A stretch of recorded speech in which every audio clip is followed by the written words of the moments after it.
Deretan Jenderal TNI Bintang 2 dan 3 jadi caleg PDIP. Ada mantan komandan pasukan elit dari Lebanon.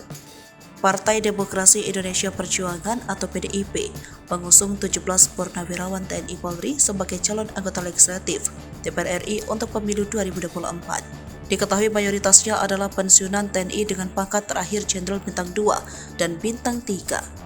Sekretaris Jenderal PDIP Hasto Kristianto mengatakan partainya mengusung 2 purnawirawan TNI yang kini sedang menjabat sebagai anggota DPR RI fraksi PDIP, yaitu Mayor Jenderal TNI Hasanuddin dan Mayor Jenderal Sudarman Panjaitan.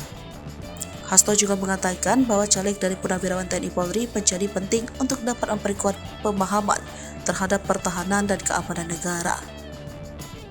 Berikut sejumlah nama purnawirawan Jenderal TNI yang baru pertama kali dicalonkan oleh PDIP. Pertama, yakni Letnan Jenderal TNI Ganip Warsito. Ganip adalah mantan Kepala Badan Nasional Penanggulangan Bencana. Kedua, Letnan Jenderal TNI Copi Onesimum Wayangkau. Dia terakhir menjabat sebagai Komandan Pusat Teritorial Angkatan Darat.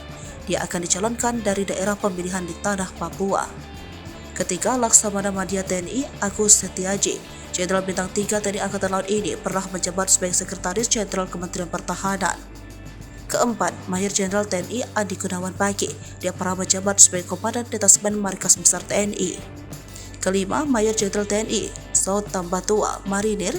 Jenderal Bintang 2 dari Korps Marinir ini dan Satgas Konga 26A di Lebanon. Diberitakan sebelumnya PDI Perjuangan mendaftarkan 580 calon anggota legislatif ke Komisi Pemilihan Umum Jakarta Pusat Kamis 11 Mei 2023. Ia pun mengatakan dari jumlah itu sebanyak 128 bacalek merupakan pertahanan, kemudian ada sebanyak 380 bacalek merupakan perempuan. PDIP, kata Hasto, juga merekrut kalangan-kalangan akademisi. Ada sekitar 73 orang, kemudian dari elemen TNI Polri purnawirawan ada 17 orang. Budayawan serta seniman dan artis 14 orang. Ia mengatakan bahwa partai berlambang banteng moncong putih ini telah melakukan seleksi dalam rekrutan kadernya.